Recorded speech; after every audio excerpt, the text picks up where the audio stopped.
Hey, what's going on, guys? This is AndrewChicken, and welcome back to another video. Today I want to talk to you about a very important aspect of build crafting that might end up messing up your builds and making them less effective than you actually think they are. So have you ever wondered why people don't just stack every single armor type until they get to 100% damage reduction? I mean, maybe you've even tried it yourself, and it turns out that you aren't quite immortal when you do that. So if I grab Improved Bullet Armor, Colossus, Warp Stone to get that 30%, escalating resilience to get 40% bullet resist. I mean, we should be looking at well over 100% bullet resist here when I have all these conditionals active. So let's just start wailing away then. So if we want to build up our escalating resilience, remember that this is supposed to give us 40% damage reduction, 2% bullet resist per stack, and so yeah, we should need 20 shots in order to actually build this up all the way. But you'll notice that it's only on the bottom left, where that little orange indicator is, it's only going up by 1% per tick. Uh-oh. So that means, once we max out our escalating resilience here, we're only looking at a value of 70%, up from 50%, which was our starting value. Okay, so that's half as effective as it should be. What happens when we pop a Warp Stone? That's supposed to give us 30%, but it only gave us 9%, up to 79%. Okay, let's let that expire, and then let's pop Colossus, which is supposed to give us 40. This goes up to 82, so we're only getting 12% from our Colossus. This is an effect known as diminishing returns. So diminishing returns is an effect that happens in this game when you try to stack multiple sources of specific stats that they don't want you to have way too much of, because being able to stack up 100% damage reduction would just be absurd. You would literally be unkillable, and that's not fair. So they add in this diminishing returns mechanic to make sure that doesn't happen. So how does it work?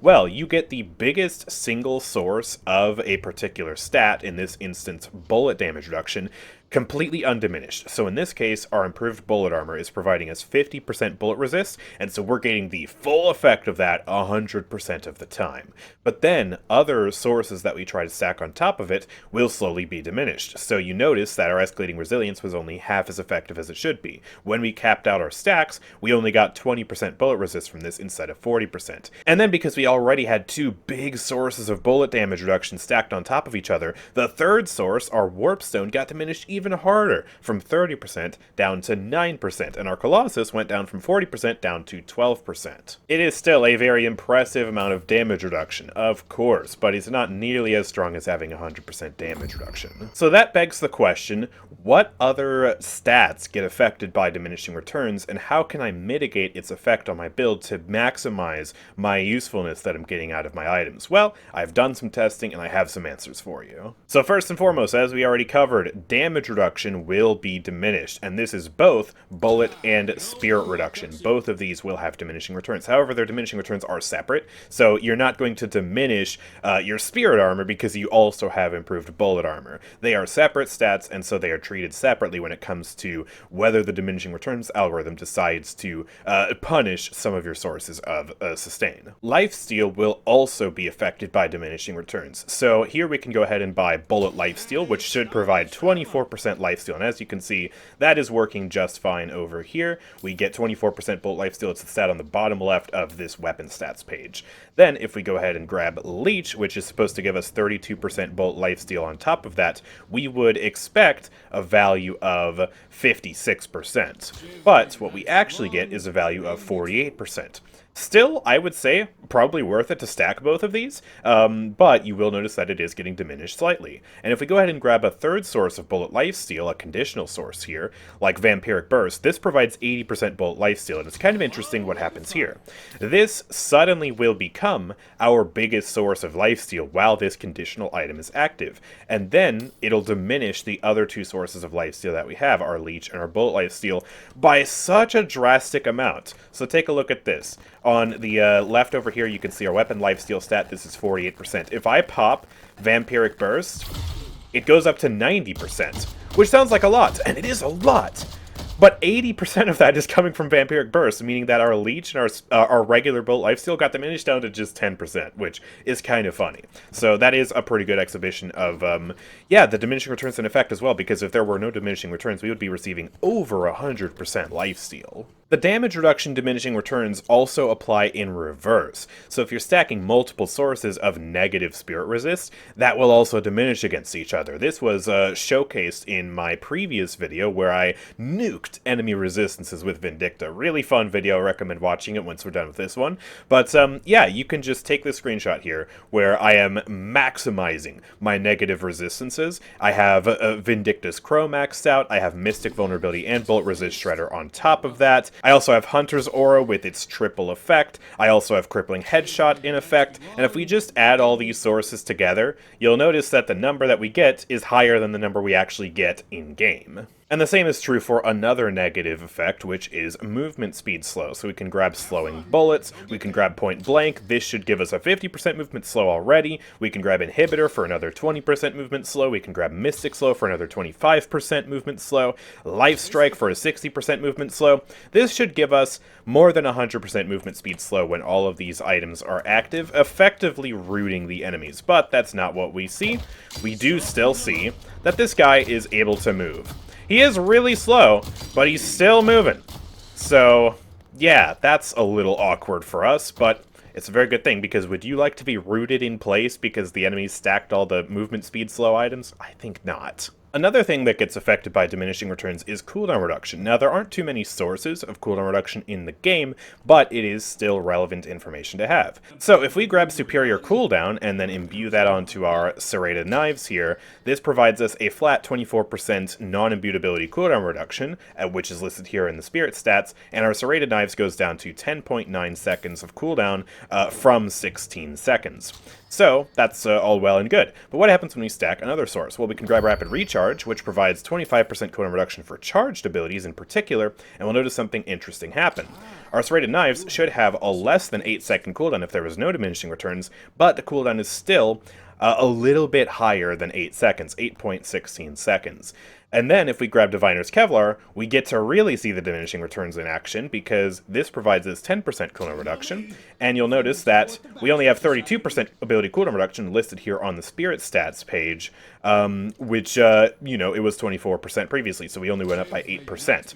Spiritual Overflow also provides 12% cooldown reduction, so theoretically this should go up to 44%. However, it only goes up to 40%, so there is some slight diminishing returns on cooldown reduction. It's not a super big deal, but it is there anyways, so it's good to know about. And this is also true for duration, although there are even fewer sources of increased duration.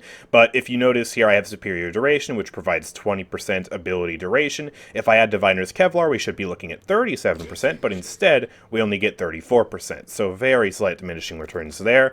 It's almost not noticeable because there are so few sources of duration increase in this game, but it is there. So those are all the sources of true diminishing returns in this game, where if you stack multiple sources of a buff, each one of those following sources will become less and less effective. But there are plenty of stats in this game that also aren't affected by diminishing returns, like, for example, weapon damage. So every single one of these items here will provide us with a weapon damage buff, as you see on the top right of the item, 10% weapon damage. And some items will also just provide us a flat weapon damage buff on top of that that we can take a look at. So currently, I have a starting value of 7% weapon damage increase, and if we buy long range here, you'll notice that it goes right up to 27%, just as expected. And then if we grab active reload, which provides us 10% weapon damage because of just the item tier, and then an additional 10% on top of that, it will go up to 47%, nice and easy, no diminishing returns whatsoever. The same is true for fire rate buffs, so I have a starting fire rate of 0% increase here, and if I go ahead and buy rapid rounds, that increases it to 10% fire rate. If I get Swift Striker then, it'll go up to 30% fire rate. And then I can grab Escalating Resilience for an additional 12% fire rate, and that'll go up to 42%, just as expected. The same is also true for percent base health increases, so we can buy Healing Booster here, which provides a base health increase of 14% because of the category it's in. That's fantastic. And then we can go ahead and grab Spirit Armor, which also provides another 14%, and you'll see that we go up to 28% increased max health, just like that. No harm, no foul. well. However, where things get a little interesting is when you have flat health bonuses on top of it. So Fortitude here provides an additional 400 bonus health. You'll see on the label here, however, that we go from 798 up to 1300. So obviously it's providing more than just 400 hit points. It's providing a little over 500 actually. But it's still not quite as much as just adding 500 to our base value and then multiplying that by 17%. The math is a little finicky. I'll put some numbers on the screen for you. It doesn't quite add up. Maybe I'm doing something wrong here.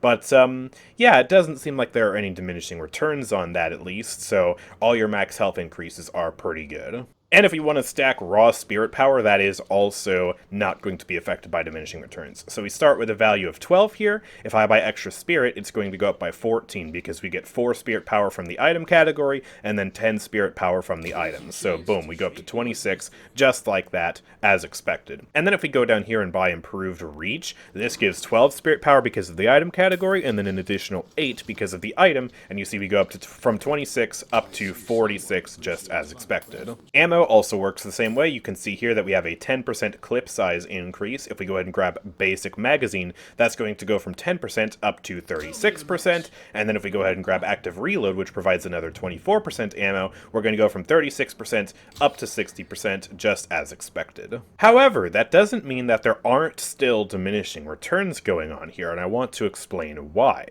So when you stack multiple sources of an additive buff, they get less and less effective in terms of the percentage of which they increase your base value slowly gets less and less. That was a little bit of a confusing sentence though, so what do I mean? Well, let me show you. So let's get a few items here that provide us 20% increased weapon damage. Active reload is going to give us 20%, boom. Long range is going to give us another 20%, boom, now we're up to 47%. Melee charge is going to give us 20%, boom, now we're up to 67%. And then basic magazine here is going to give us 18%, so we're going to go up to 85%. So here's the diminishing returns I'm talking about. The first time we buy this item that gives us 20% weapon damage, we're going from 7% up to 27%. And proportionally, that is a major increase because we're going from 7 to 27, so we are more than tripling the amount of weapon damage amp that we're stacking. The next time we buy this, we are basically doubling the amount of weapon damage amp that we're stacking, because we're adding an additional 20% on top of that, so we're going from 27 to 47, but you'll notice that proportionally the increase isn't as high.